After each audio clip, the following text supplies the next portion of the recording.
Sí.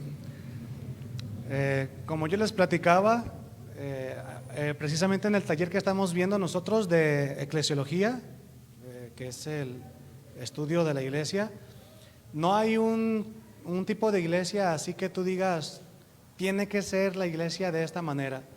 Les quiero compartir que el domingo pasado y este domingo que hemos estado pues con este concepto de cantos y luego el catecismo y ahora la predicación, es de mucha bendición para mi vida, me ha gustado mucho. Espero que ustedes también, escuchar a los niños, ahí están en su clase, ¿verdad? También con sus maestras. Y al final del mes, en febrero, tenemos el propósito de comenzar ya con el espacio para los adolescentes y está siendo de mucha bendición para mi vida. ¿Ustedes están aprendiendo algo en sus espacios o no les está gustando, hermanos? ¿Sí? ¿Les está gustando? Así con el taller aquí, un taller allá y otro acá y aparte la predicación. Bueno, mi hermano Alejandro vino de visita, es por eso que hemos andado ahí, ¿verdad?, con ellos. Ya lo conocen algunos de ustedes, él nos compartió, les he platicado mucho de él en las predicaciones, su nombre es Alejandro, él fue el instrumento que Dios utilizó para compartir la palabra de Dios a toda nuestra familia, ¿verdad? Y no descansó, estuvo mucho tiempo en oración. Ayer estaba ahí platicando él con mi mamá y mi mamá decía que cuánto tiempo se tardó, dijo ella, son sus palabras, ¿verdad?, en hacer caso a la palabra. Y le dijo a mi hermano, yo no dejé de orar por ti, le dijo, ¿verdad? Yo ahí los estaba escuchando, ¿verdad? Sin meterme, pero ahí estaba escuchándolos. Entonces, le queremos dar la bienvenida con un fuerte aplauso. Él se llama Alejandro, es mi hermano, les invito ahí. Y él nos va a compartir hoy de la palabra de Dios. Amén, varón, gracias, gracias. Buenas tardes a todos. Me da gusto verlos una vez más. Bueno, a los que ya había visto, a los que no, mucho gusto. Como decía mi hermano, pues es mi hermano, somos hermanos. Aquí está nuestra mamá, estamos visitándolos, nos da gusto visitarlos. Está mi esposa, mis niños. Y siempre es muy bueno y muy interesante hacer viajes que son tan largos y tan buenos. Son tensionantes, son cansadores, pero valen la pena, especialmente para ver a Miguel, a Rose y a todos ustedes, es siempre bueno. Entonces, estoy feliz por estar aquí y le agradezco a mi hermano y al Señor la amable invitación que me hicieron para poder hablar acerca del tema de hoy, que es la soberanía.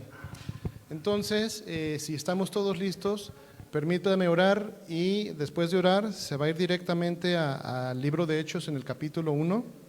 Y ahí vamos a leer desde el 1 hasta el 6. Yo lo voy a leer, ustedes me pueden seguir. Como nota adicional, si ven que hablo raro, si ven que uso palabras extrañas, por favor díganme.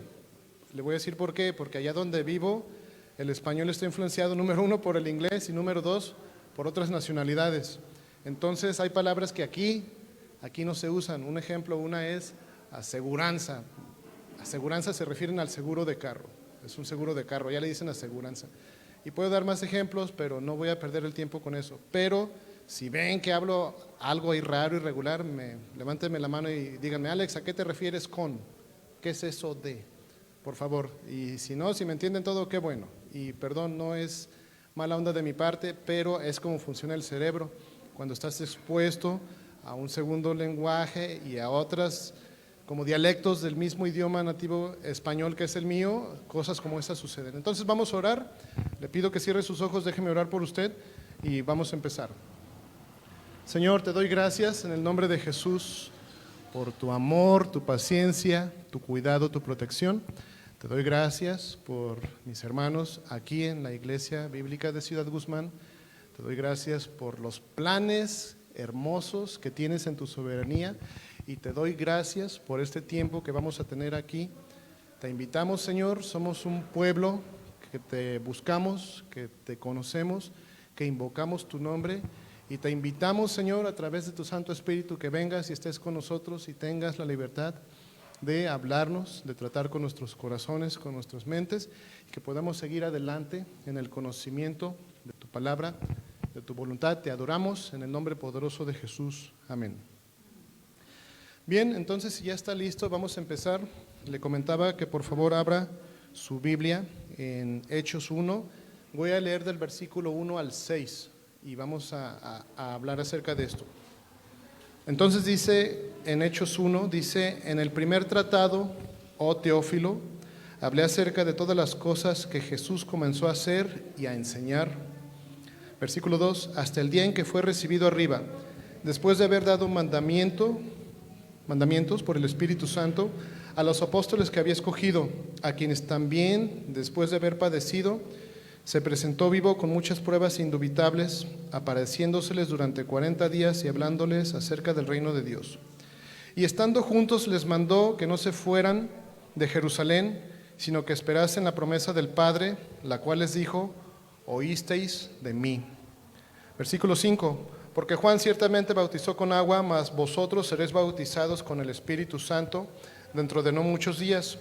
Y versículo 6, dice, entonces los que se habían reunido le preguntaron diciendo, Señor, ¿restaurarás el reino a Israel en este tiempo? Y quiero que hagamos un énfasis en la palabra tiempo.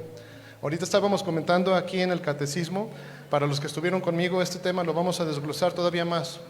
Pero quiero que piense en términos humanos tiempo. ¿Qué es el tiempo para nosotros? El tiempo, ¿cómo lo concebimos? ¿Cómo pasa el tiempo? ¿Y qué es el tiempo para Dios? Porque nosotros estamos aquí, Dios está allá, Dios es omnipresente y es soberano. Y de eso vamos a hablar ahorita. Entonces, tenemos aquí en la Biblia, en Hechos 1:6, que le están preguntando, Señor, ¿restaurarás el reino a Israel en este tiempo? Y ahí voy a hacer una pausa, porque quiero hablar de la soberanía de Dios. Ese es el tema, la soberanía de Dios. Y quiero que recordemos que Dios es soberano. Dios, en su soberanía, decide qué hacer, cuándo hacerlo y cómo hacerlo. Esos son características, atributos de una persona, de un ser inteligente, superior a nosotros, que es nuestro Creador, que es Dios y que es la soberanía. Esa soberanía se refleja y nos afecta y nos bendice. Nos afecta de manera positiva, no piense de manera negativa. Porque la soberanía de Dios, en su soberanía, Él quiere lo mejor para su pueblo, quiere lo mejor para sus hijos, quiere lo mejor, así como ustedes me entienden, los que son papás, que quieren lo mejor para sus niños, Dios quiere lo mismo para su pueblo amado que somos nosotros. En esa soberanía a veces mucha gente sale afectada, especialmente los no creyentes, y ahorita vamos a entrar un poco más a detalle acerca de esto.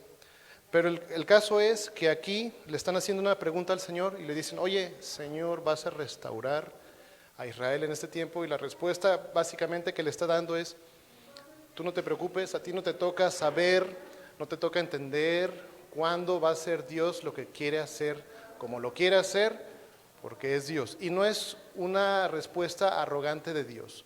Simplemente el Señor le está diciendo, te vas a enfocar, por lo menos ahí en el libro de Hechos 1, te vas a enfocar en la actividad que tienes que hacer. Aún así, todos nosotros estamos sujetos a la soberanía de Dios. Vamos a ver un concepto de soberanía. De hecho, cuando usted piensa en la palabra soberanía, ¿qué le viene a la mente? Pues, por ejemplo, si hablamos de un país, una nación independiente, nadie le tiene que decir nada. Allá en política, aquí en México, una vez escuché un político que decía, es que México no es achichincle de nadie, ¿verdad? Lo que estaba dando a entender ese político es que México es un país soberano. ¿Y qué es soberano? Pues que toma sus decisiones automáticamente. Al pensar en la palabra soberanía pueden venir muchas definiciones, pero yo quise tomar unas para que estemos en la misma frecuencia. En la política se podría decir que una nación es soberana porque ejerce su autoridad a lo largo y a lo ancho de su territorio, es decir, ningún otro país va a venir a decirle lo que tiene que hacer. En la soberanía de nuestras familias también hay un orden. En teoría soy el rey, mi reina y mis príncipes, mis hijos. Y en esa soberanía a veces, cuando mis hijos están haciéndome cuestionamientos, preguntas, peticiones, en esa soberanía o en esa autoridad que tengo, también tengo que tomar una decisión acerca de lo que me están pidiendo, acerca de lo que me están preguntando. Y siempre la primera cosa que viene a mi mente, a mi corazón es, si haces esto, Alexander, si haces esto, Joshua, ¿te va a afectar? ¿No te va a afectar? ¿Vas a estar seguro? El caso es que en la soberanía de Dios, muchas veces mal entendida, incomprendida por los mismos creyentes, muchas veces el mismo creyente se siente afectado y se siente atacado, lo cual no es el caso para nada. Entonces le voy a pedir que ahí en el libro de Hechos, donde está, se vaya al capítulo 4. Vamos a avanzarle. Capítulo 4, ¿verdad? Y vamos a ver en el 4, en el versículo 24 al 26, lo voy a leer y me sigue con la vista. Entonces, versículo 4, 24, Hechos, creo que ya están ahí, y dice: y ellos, habiendo oído, alzaron unánimes la voz a Dios, y dijeron: soberano Señor. Una pausa ahí. ¿Notó la palabra soberano? Lo voy a repetir. Versículo 24. Y ellos, habiendo oído, alzaron unánimes la voz a Dios y dijeron: soberano Señor. Es decir, este grupo de personas que estaba aquí orando, que estaba buscando a Dios, entendían un concepto básico para el cristiano. Entendían que Dios es soberano. Y que es soberano, otra vez, muchas cosas, pero básicamente Dios hace lo que va a hacer, cuando lo quiere hacer, como lo quiere hacer, y ni tú ni yo podemos decirle que no. Pues entonces, si no, no es soberano. Ese atributo, esa característica que tiene Dios, es única de Él. ¿O conocen a alguien más soberano como Dios? ¿Lo conoce? Si sí, levante la mano. No, no lo hay. Entonces tenemos este grupo de personas que están orando y le dicen: soberano Señor, tú eres el Dios que hiciste el cielo y la tierra, el mar y todo lo que en ellos hay. Versículo 25 dice: que por boca de David tu siervo dijiste: ¿por qué se amotinan las gentes y los pueblos piensan cosas vanas? Versículo 26: se reunieron los reyes de la tierra y los príncipes se juntaron en uno contra el Señor y contra su Cristo. El hecho es, como estoy haciendo un énfasis muy fuerte, que Dios es soberano. Ahora que ya tiene en su mente la palabra soberano, quiero que piense también en la palabra soberanía. Omnipresencia, perdón. Ahora que tiene en su mente la palabra de soberanía, piense en omnipresencia, porque van de la mano. Dios es soberano y es omnipresente. ¿Por qué es omnipresente? Pues porque está en todas partes todo el tiempo. ¿Alguna vez ha escuchado a algún grupo de cristianos que digan: no, nos reunimos en el nombre del Señor y el Señor jamás llegó? ¿Alguna vez ha escuchado que suceda eso? No, porque no va a pasar, porque Él va a estar ahí. Si usted se reúne en su nombre, Él es el primero en estar ahí a tiempo. Por eso la puntualidad de los cristianos es importante. Entonces, aquí en Hechos está este grupo de personas orando y reconociendo que Dios es soberano. Y la soberanía de Dios va de la mano con la omnipresencia. En la clase ahorita, en el catecismo, alguien dijo: entonces el demonio también es soberano, y la respuesta es: tampoco es omnipresente, no es. Dios y el demonio no pueden ser comparados a un par de boxeadores que están así al mismo nivel, aquí, y que están dándose a ver quién puede más, pero ni de chiste. En primer lugar, el diablo tiene la capacidad de estar en un solo lugar a la vez, así como todos nosotros. Si ahorita el diablo anda ya en Guadalajara torturando a alguien, convenciendo a algún político de hacer cosas, o si anda ya en cualquier otro lugar dándoles ideas para dominar el mundo, y le digo: diablo, estás bien feo, ni supo que lo ofendí. ¿Por qué? Pues porque es una persona que no es omnipresente. Sí, es un ser, una persona, pero está en un solo lugar a la vez. Pero ¿qué pasa si yo, en mi ignorancia y en mi arrogancia, quiero hacer lo mismo con el Señor, si lo ofendo? Ni de broma, ni de chiste. En primer lugar, es el Rey de Reyes, el Señor de Señores, el que merece todo el honor, la gloria, la honra, la adoración. Y en segundo lugar, pues qué descerebrado es la palabra que usé ahí en el catecismo. ¿Qué persona tan descerebrada se pondría en ese lugar para altercar así o meterse a juicio con Dios? Eso es impensable.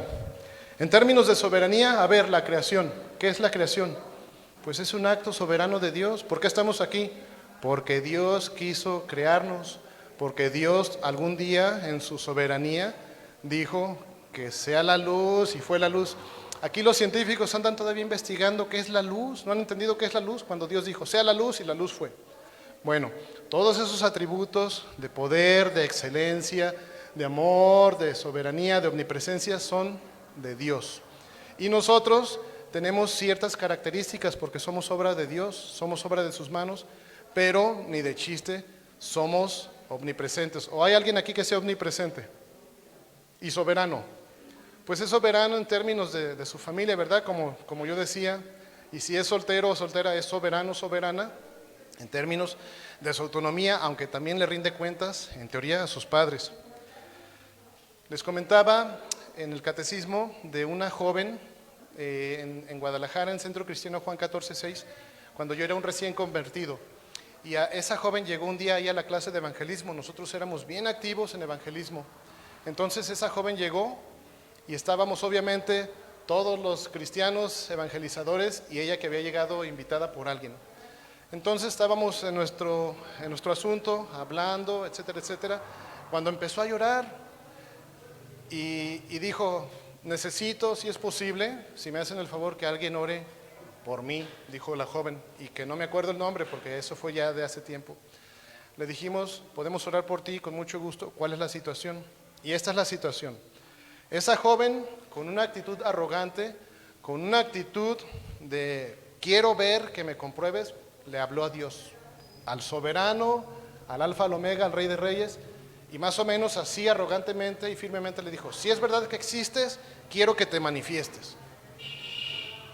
Eso fue lo que dijo esa mujer, pero ella estaba hablando seriamente, no era un chiste, no era nada diferente a lo que cualquier persona pudiera decir algunas veces que está loca, era real su petición. El problema para mí fue la manera en que como lo hizo. En primer lugar le estaba hablando a Dios, en segundo tenía un tono de exigencia, porque le estaba casi exigiendo, baja del cielo a ver si es verdad y quiero verte ahí, que te manifiestes. Entonces, cuando estaba llorando, ella dijo que tenía 3 días que había hecho esa declaración y que todo le había salido mal desde ese momento, que todas las puertas se le cerraron, que perdió su trabajo, que no me acuerdo la lista que dio de eventos que le estaban sucediendo en su vida a partir de eso. Entonces yo cuando escuché eso, siendo un recién creyente, dije, pero ¿cómo se le ocurre?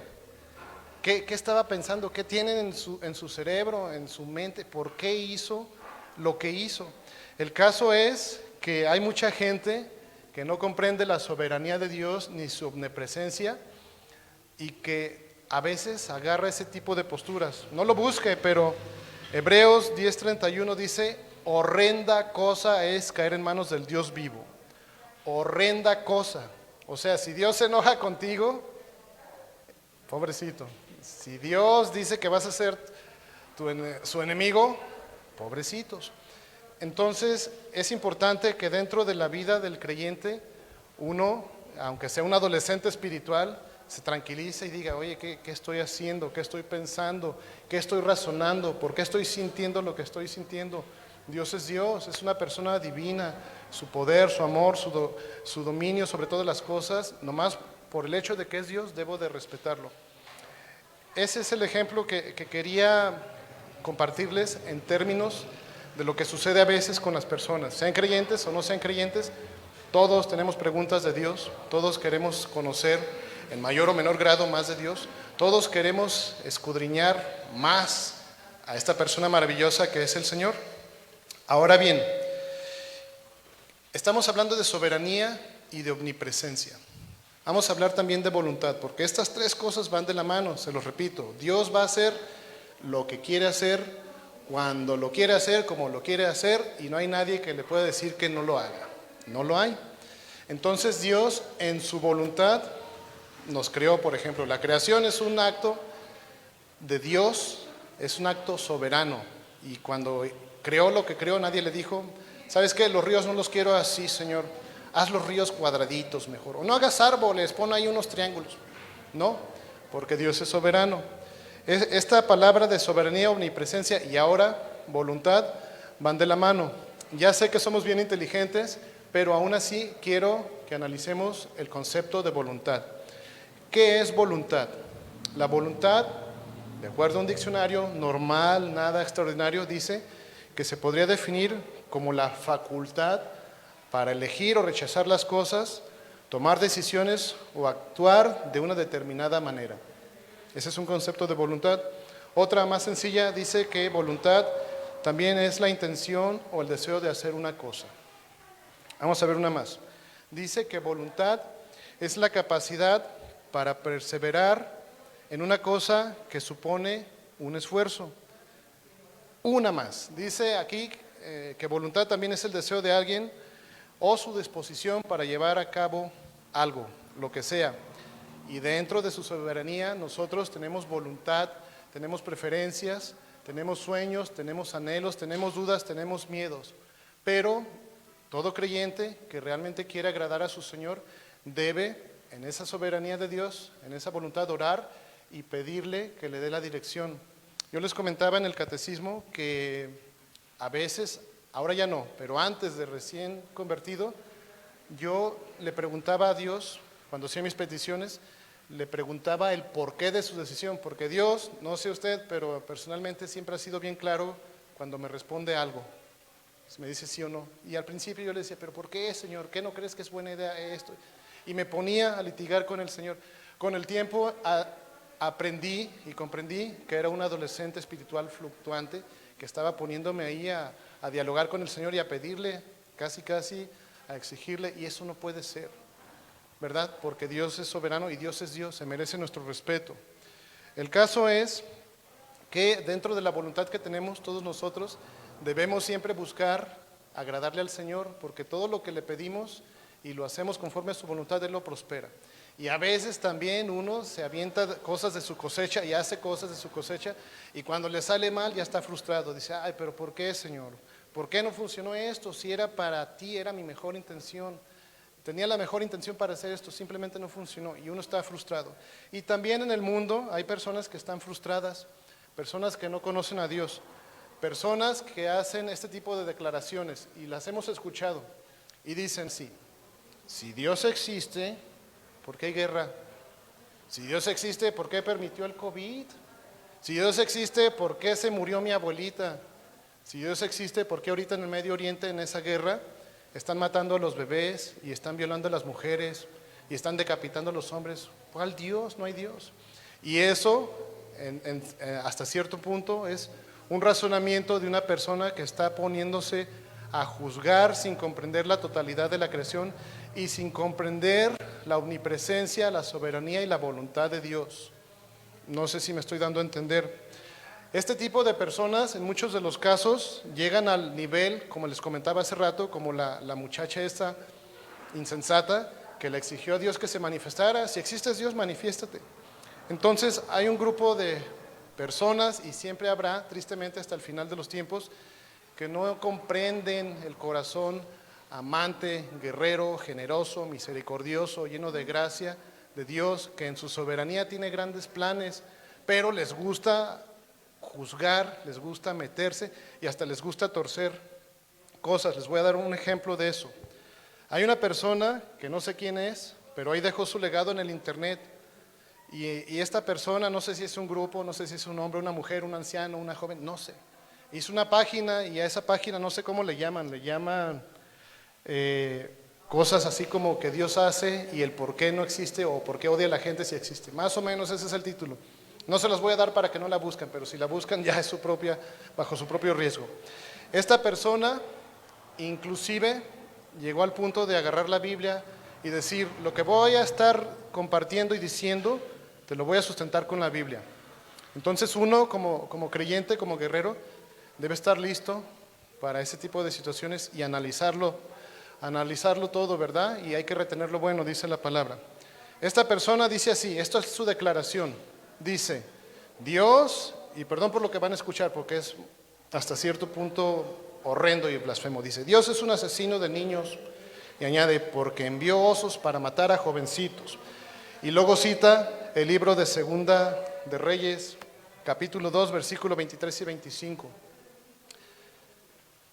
Puede llevárselo de tarea o puede verlo después, pero esta es la escritura que está usando esta persona. Le voy a decir qué dice la Biblia en esa parte de la escritura. Dice que el profeta Elías iba caminando, y el profeta Elías, ¿quién era? Era un siervo de Dios, era un profeta. También la Biblia dice que era calvo, que no tenía mucho pelo, calvo, y que entonces en el camino unos jóvenes lo vieron y se empezaron a burlar, ¡ah, pelón, calvo! Elías, siendo una persona como tú, como yo, que tiene preferencias, decisiones, sentimientos, anhelos, sueños, dice la Biblia que los maldijo por el nombre de Jehová, y al hacer eso 2 osos salieron y con esos 2 osos mataron nomás a 42 de esos que estaban ahí diciéndole cosas a Elías. Ahora, quiero regresar a lo que estaba comentando. Esta persona que está usando Segunda de Reyes, en el capítulo 2, versículo 23 y 25, está diciendo que Dios es un asesino. Pregunto, ¿quién mandó a los osos? ¿O quién maldijo a los jóvenes? ¿Dios o Elías? Elías. Entonces, ¿para qué embarra ahí a Dios?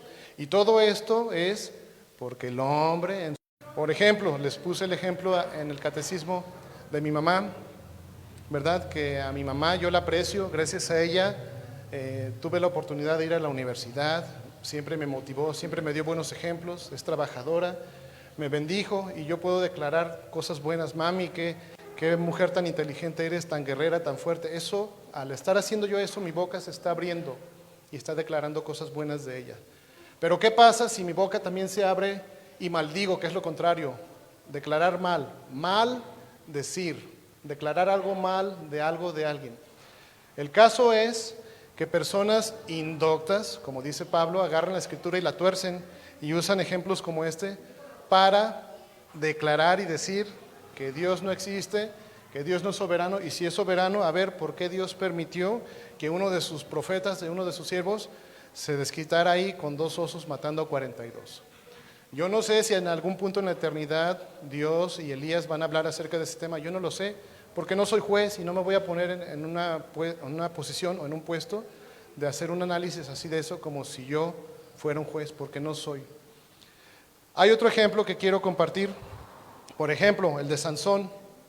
Esta persona, y en esa misma página, dijo que Dios contrató un mercenario que se llamaba Sansón, Sansón un mercenario, y que este mercenario a Sansón le dio poderes para matar a 30 personas, y concluye, por lo tanto, Dios es un asesino. Vamos más al tema, porque el tema requiere seriedad y requiere un poco más de estudio. Vamos para allá. Y esta persona usa Jueces 14, del 1 al 19, donde si tú lo lees, habla de ciertas cosas, pero esta persona está forzando la escritura, la está torciendo para que quede claro el punto que ella o él quiere decir. Un tercer ejemplo, que está basado en la mujer de Lot en Génesis, cuando venían de Sodoma y Gomorra. Dice, Dios convirtió a una mujer inocente, sobre todo inocente. Dios convirtió a una mujer inocente en sal. Dios es malo. Y le voy a seguir con otra. Dice, Dios en el Antiguo Testamento odiaba a la gente fea y anormal. Y dice, si no me cree, lea Levítico 21 del 17 al 24. Léalo para que usted entienda lo que dice y a qué se refiere Dios con esa parte que esta persona está torciendo. Y puedo darle más ejemplos, pero voy a terminar con este porque son aberrantes. Dice, Dios promovía el asesinato de seres amados y familiares. ¿Por qué? Pues fíjate cómo le pidió a Abraham que matara a su hijo Isaac, que lo ofreciera en sacrificio. Y otra vez le está dando una persona, un ser humano, a Dios un atributo de asesino, como si el hombre pudiera o estuviera en posición de juzgar a Dios. Pero lo que estamos hablando es que Dios es soberano. Aunque Dios se equivocara, que no es el caso, jamás se va a equivocar, por eso es Dios. Aunque Dios se equivocara, no puedes reclamarle. Por eso es Dios. Él es Dios, nosotros somos humanos. Un ejemplo más, para que quede más claro este ejemplo. Dice esta persona que Dios se divertía y torturaba a Job. Decía, no, a Dios le causaba gracia su sufrimiento, así era como se entretenía desde su trono, así miraba Job todo lo que sufría.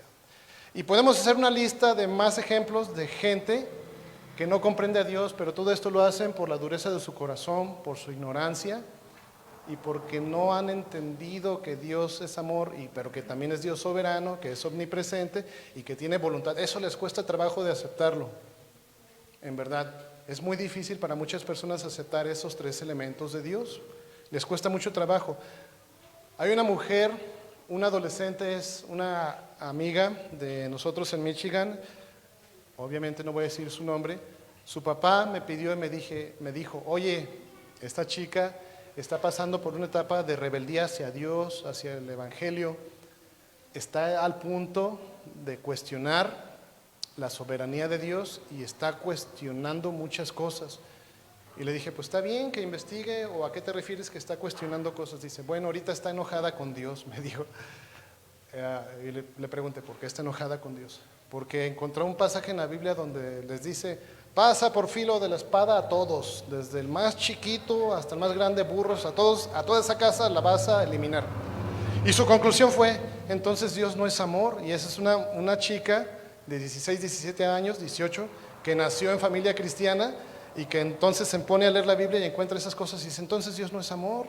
Me han mentido toda mi vida, dicen que Dios es amor y que nos ama, y ahí estoy viendo que su orden era mata desde el bebé hasta los burros, asnos, todo.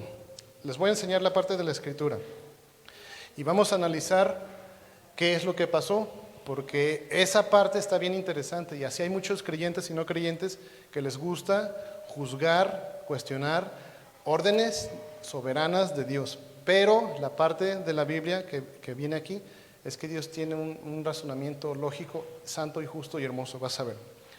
Bueno, en Éxodo 17:8, búsquelo por favor y lo voy a esperar. Vamos a empezar con eso. 17:8. Cuando lo encuentre me espera ahí porque le voy a leer una cita. Éxodo 17:8. Bueno, esta chica que les estoy hablando encontró este pasaje, se los voy a leer. El pasaje que les voy a leer no es Éxodo 17:8, es primera de Samuel 15:3. Este pasaje es el que ella encontró y empezó a dudar que Dios fuera amor. Se los voy a leer, escúchenlo. Dice en primera de Samuel 15:3, ve pues y hiere a Amalec, destruye todo lo que tiene y no te apiades de él. Mata hombres, mujeres, niños y aun los de pecho, vacas, ovejas, camellos y asnos. En otras palabras, va a desaparecer. Amalec va a desaparecer.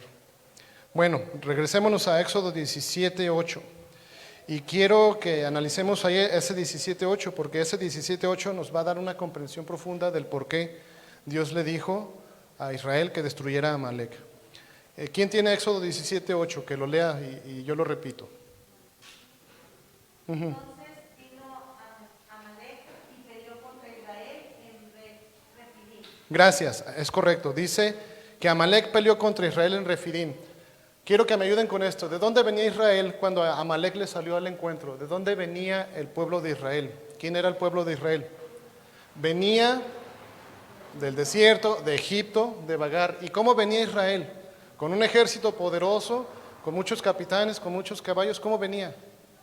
Con sus niños, sus niñas, probablemente llenos del polvo del desierto, sus ancianos bien cansados, su gente descorazonada o sufriendo porque habían dejado atrás a Israel y estaban esperando la tierra prometida. ¿Y quién les salió? Amalec. ¿Para qué? Pues para destruirles, para hacerle la guerra a un pueblo indefenso. El problema para Amalec es que este pueblo era el pueblo de Dios. Y entonces en el versículo 14 de Éxodo 17, si está ahí, Éxodo 17, versículo 14, ¿qué hizo Dios? Se la sentenció a Amalec. Sí, versículo 14 de Éxodo 17, 14 dice, y Jehová dijo a Moisés, escribe esto para memoria en un libro y di a Josué que raeré del todo la memoria de Amalec de debajo del cielo. Es decir, resultado de que a Amalec se le ocurrió atacar al pueblo de Dios, que venía igual, como dice lo que leímos, con niños de brazo, con ancianos, con burros, con asnos.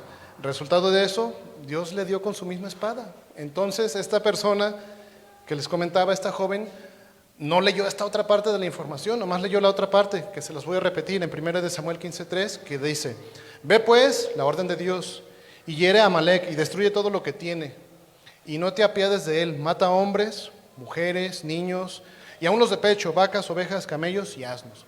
En otras palabras, Dios le estaba retribuyendo a Amalec por atacar a Israel, pero para esta persona que estaba cuestionando la soberanía de Dios, su voluntad y su orden era difícil de comprender y de aceptar esa orden. Entonces para esta chica no es el Dios de amor, por este simple detalle.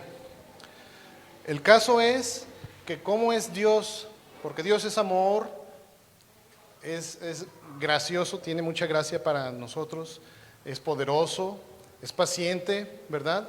Tiene mucha paciencia el Señor, trata el pecado con nosotros, como dice, con paciencia y con amor lo trata, no llega y te destruye, por eso es un Dios amoroso. Pero, ¿qué le hace Dios a sus enemigos? Acuérdense lo que les compartí hace rato de Hebreos. Horrible cosa es caer en manos del Dios vivo. Vénganse conmigo a Nahum, capítulo 1. Nahum está antes del Nuevo Testamento. Nahum. Aparte de que Dios es amor y que tiene dominio propio y todas esas cosas hermosas que nos atraen y que queremos ser como Él, aparte de eso, Dios en Nahum 1:29 dice que es un Dios celoso y vengador. Nahum 1, en el versículo 2. Nahum 1, ¿ya lo encontró? Entonces, Nahum 1, versículo 2 del capítulo 1. Y vamos a leerlo. Dice: Jehová es Dios celoso y vengador. Jehová es vengador y lleno de indignación. Se venga de sus adversarios y guarda enojo para sus enemigos. Versículo 3. Jehová es tardo para la ira y grande en poder, y no tendrá por inocente al culpable. Jehová marcha en la tempestad y el torbellino, y las nubes son el polvo de sus pies. Versículo 4. Él, o sea Dios, amenaza al mar y lo hace secar, y agosta todos los ríos. Basán fue destruido y el Carmelo, y la flor del Líbano fue destruida. Versículo 5.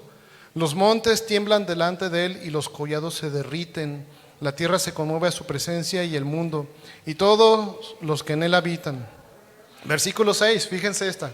Versículo 6, ¿qué dice la Biblia de algo de Dios, de su presencia y de sus características? ¿Quién permanecerá delante de su ira? ¿Y quién quedará en pie en el ardor de su enojo? Su ira se derrama como fuego y por él se hienden las peñas. Versículo 7. Jehová es bueno, fortalece en el día de la angustia y conoce a los que en él confían. Versículo 8. Mas con inundación impetuosa consumirá a sus adversarios y tinieblas perseguirán a sus enemigos. Y versículo 9, cuando se la sentenció a Amalek, dice aquí la Biblia en el versículo 9: ¿qué pensáis contra Jehová? Él hará consumación y no tomará venganza 2 veces de sus enemigos. ¿Cuántas veces dice la Biblia que se venga Jehová de sus enemigos? Una, las consuma.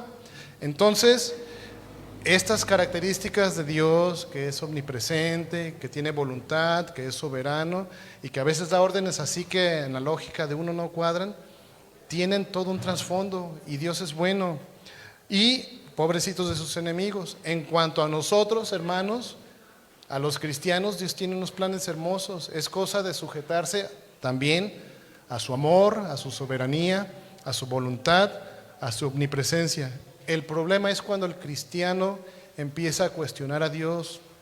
De nuevo, ¿somos nosotros jueces? ¿Estamos en una posición en la cual debamos exigirle a Dios que nos rinda cuentas de sus decisiones? Pues no, estamos muy alejados. Si esa es la situación, estás muy alejado de una buena relación con Dios y Dios no quiere eso. El Dios soberano tiene unos planes excelentes, hermosos y eternos para nosotros, pero es necesaria la obediencia. ¿La obediencia a quién? Pues al Señor. ¿Y cómo aprendes a ser obediente con el Señor? A un Dios soberano. ¿Cómo puedes ser obediente a un Dios soberano? Pues hay varias cosas que puedes hacer para empezar o para continuar si ya las haces. Pues vas a la iglesia, lees tu Biblia, tienes tiempos devocionales, la estudias, oras, le preguntas qué es lo que quieres que haga, Señor, con mi vida, cuál es tu voluntad para mi vida, porque Dios tiene un plan para tu vida, pero debes ser obediente en lugar de juzgón, porque Él es el juez, no nosotros. Esta persona de ahí de Michigan que cuestionó esta parte, yo quisiera o me hubiera gustado sentarme con ella para platicar de todo esto que le estoy diciendo y para platicar de un poquito más. Todas esas naciones como los de Amalek y todas esas naciones vecinas de Israel, ¿cómo eran en términos de la teología? Pues primero eran idólatras, no conocían a Dios, en primer lugar. En segundo, hacían una serie de abominaciones que yo las analizo y digo, ¿pero qué? O sea, ¿cuál es la lógica de esto? ¿Por qué hacían esto? Por ejemplo, una de las grandes abominaciones por las cuales Dios dice en la Biblia que le daba la tierra prometida a Israel y que sacaba a todas esas naciones, era porque les gustaba pasar a sus hijos por fuego. ¿Qué es eso de pasar a sus hijos por fuego? ¿Qué es eso? Vamos a verlo. Entonces, por favor, acompáñenme a Segunda de Reyes, capítulo 17. Versículo 16 y 17, Segunda de Reyes, capítulo 17. Vamos a ver el versículo 16 y el 17.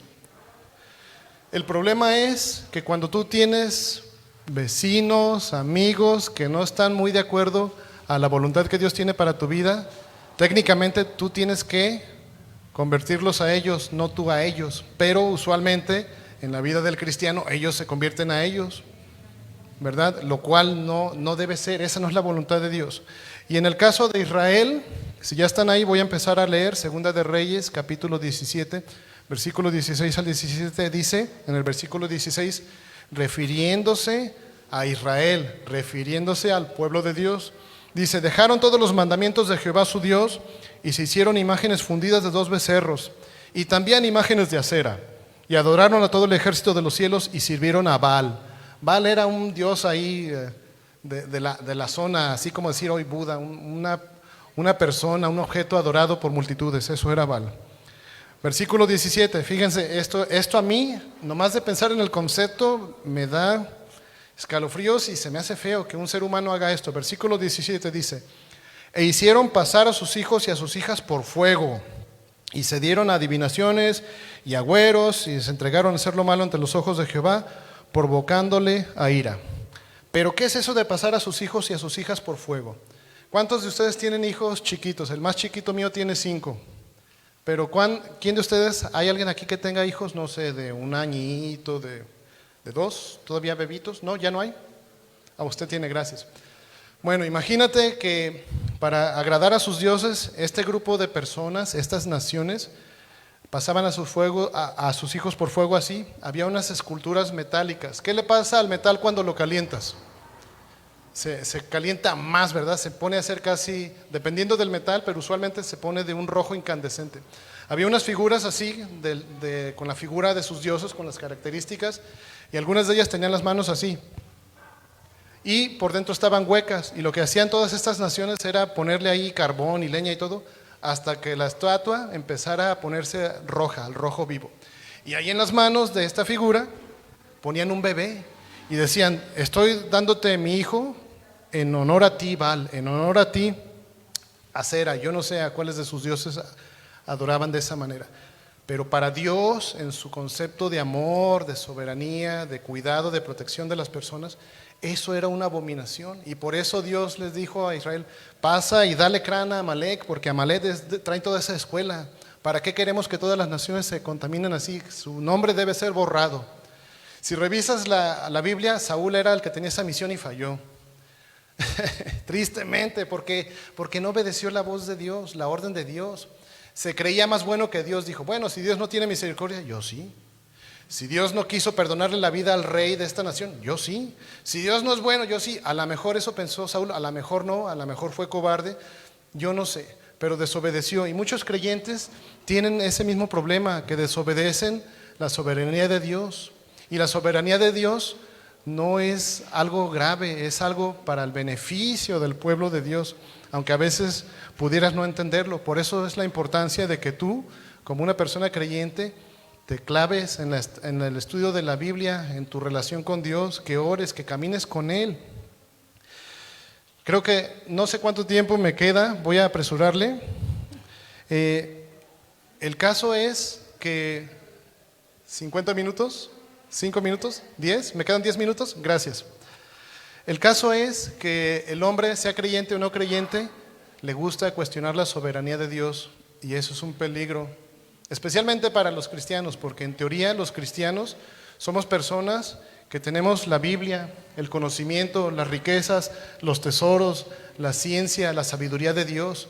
En teoría nuestro nivel intelectual, psicológico, emocional, en teoría debe estar aquí, mientras que el del no creyente debe estar acá, en teoría. Pero tristemente muchos creyentes, en lugar de estar aquí en el nivel que deben estar con la mente de Cristo, andan por acá, ni siquiera al nivel de los normales, de los que no conocen a Dios.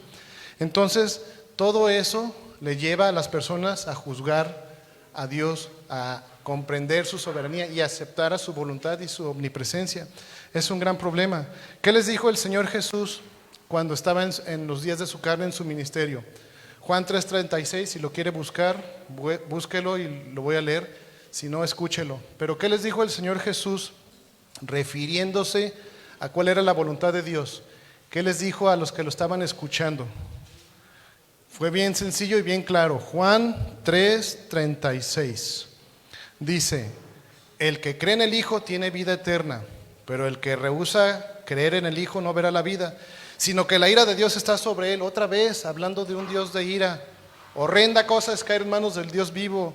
Dios culmina sus venganzas, las ejecuta y no repite, no ocupa, porque despedaza al enemigo. No sé si quieres ser enemigo de Dios o amigo de Dios. Si eres amigo de Dios, búscalo, ámalo, obedécelo. Si eres enemigo, pues eso ya es tu propia decisión. Pero la voluntad de Dios es que todos los hombres procedamos al arrepentimiento, que lleguemos a la plenitud de su conocimiento y que tengamos vida eterna. Dios quería desde el Antiguo Testamento a ese Israel que empezó a adorar ahí a los Baales, que se fue al extremo, al igual que Amalek, de pasar a sus hijos por fuego.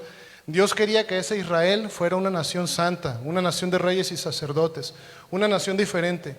Y Dios quiere todavía lo mismo, no solo de Israel, de nosotros. Aunque en la carne no somos judíos, o si hay algún judío aquí. Si hay, qué bueno, pues eres judío y eres cristiano. Pero si no eres cristiano, a pesar de ser judío, aunque seas judío, no te vas a salvar, porque la carne no salva, Cristo salva. Entonces, el Señor Jesús les está explicando que el que cree vida, el que cree en el Hijo tiene la vida, pero el que no, el que la rehúsa, nomás le espera la ira de Dios, el coraje de Dios, el enojo de Dios, la personalidad de Dios que pulveriza a los enemigos, contundente. Ahora, todo lo que poseemos, todo, nuestros juguetes, nuestras guitarras, nuestras computadoras, nuestros carros, todo lo que nos gusta, que decimos, este es mío, algún día se van a tener que quedar aquí, algún día, porque nos vamos a ir a la presencia de Dios. Entonces es necesario que mientras estamos aquí en la carne, dice la Biblia, que militemos, pero no en la carne, ¿verdad? Que militemos peleando la buena batalla de la fe.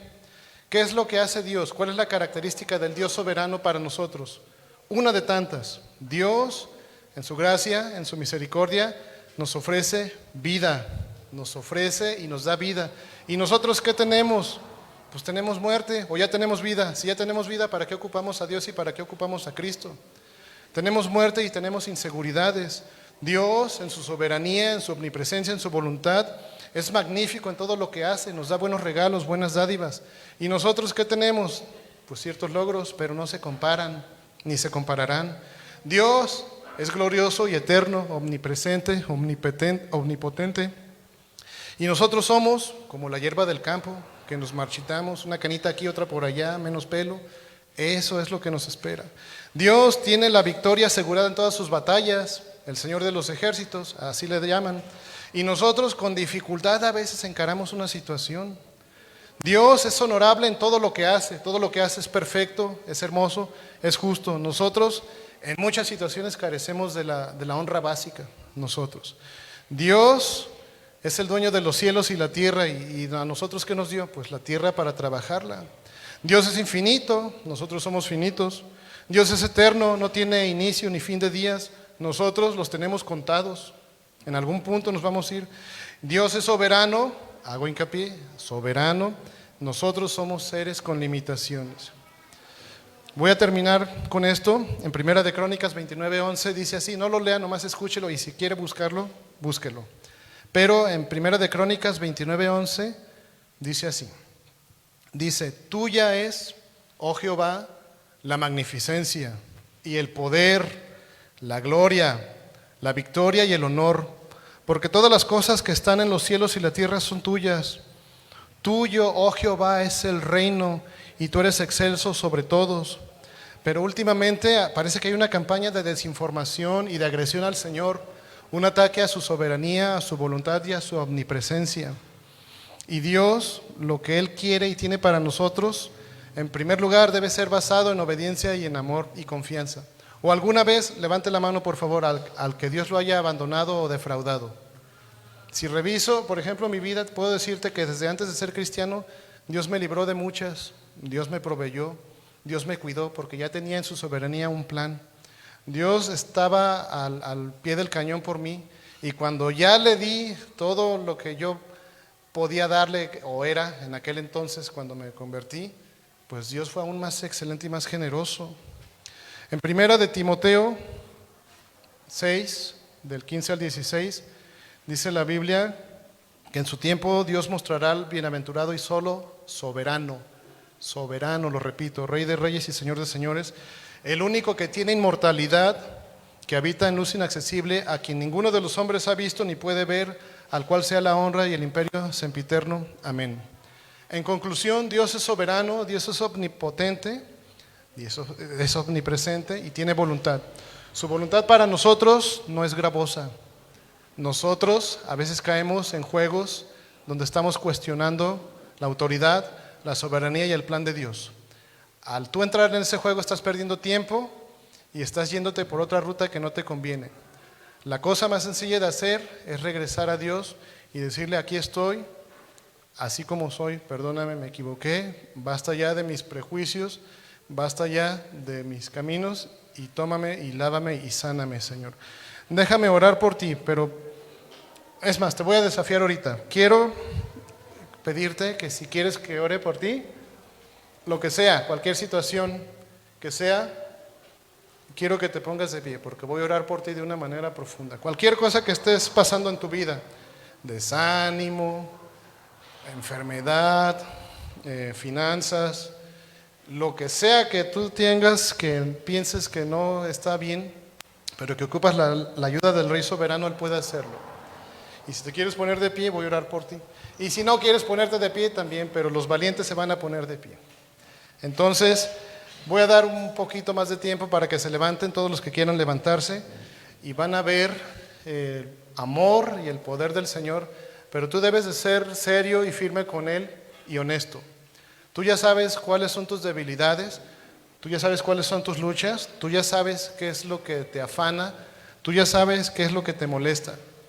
Y Dios lo sabe también, por eso es omnipresente. Pero Dios puede hacer un cambio en tu vida.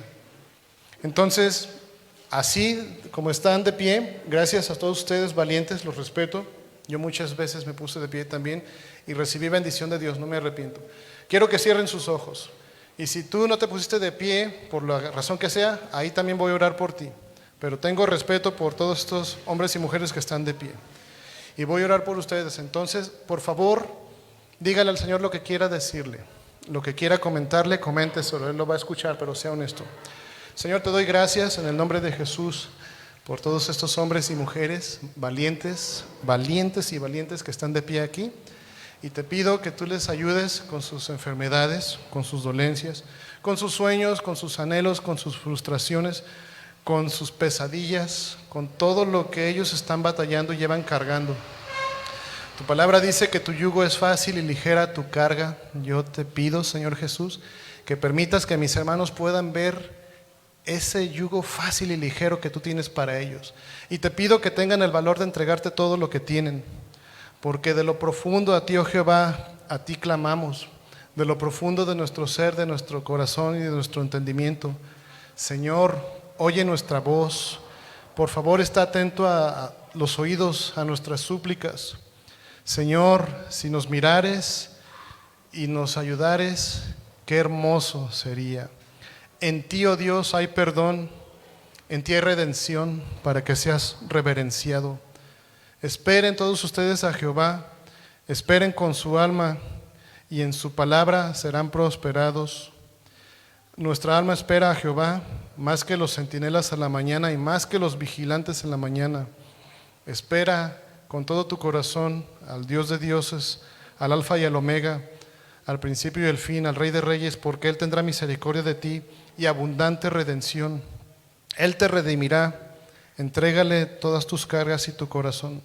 Te damos gracias, Dios hermoso, bendito, chulo, soberano, omnipresente. Te bendecimos, Señor, y gracias porque todo lo que estás haciendo en nosotros lo culminarás. Y gracias porque te importamos, porque aún nuestras lágrimas son una ofrenda para ti en medio de nuestra debilidad. Gracias porque no hay nadie como tú. Cuánto fanfarrón hay en el mundo que intenta acercarse a ser como tú, empezando por el padre de mentira, pero no son nada. Tú y solo tú eres el principio y el fin, el alfa y el omega. Te bendecimos, Dios, te doy gracias por mis hermanos que están aquí, te doy gracias por todas tus misericordias, hermoso, soberano, omnipresente, y gracias por tu voluntad. En el nombre poderoso de Jesús, amén. Denle un aplauso al Señor.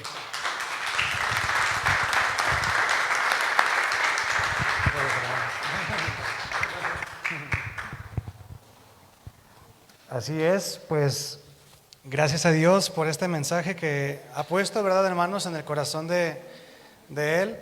Gracias a Dios que podemos tener este lugar para escuchar su palabra. Estamos muy agradecidos con el Señor por este bello mensaje que Dios preparó para todos nosotros. Mi hermano me platicaba pues que él oraba, ¿verdad?, por todos y cada uno de ustedes. Y pues esa es la labor de cada predicador, que estemos orando por todos ustedes para que el día que damos el mensaje ustedes sean tocados por el amor de Dios, ¿verdad?, a través de las palabras. La palabra de Dios dice que cada uno de nosotros demos al Señor según hayamos propuesto en nuestro corazón. Dice la Biblia que cada primer día de la semana cada uno de nosotros apartemos según hayamos prosperado. Entonces queremos invitarles, hermanos, a que pasemos al alfolí y que demos, como dice la Biblia, no por obligación ni de mala gana, porque Dios ama al dador alegre. Así que pues les invitamos a todos que pasemos aquí al alfolí. Gracias, tocayo, por poner música. Vamos a pasar, hermanos. Gracias.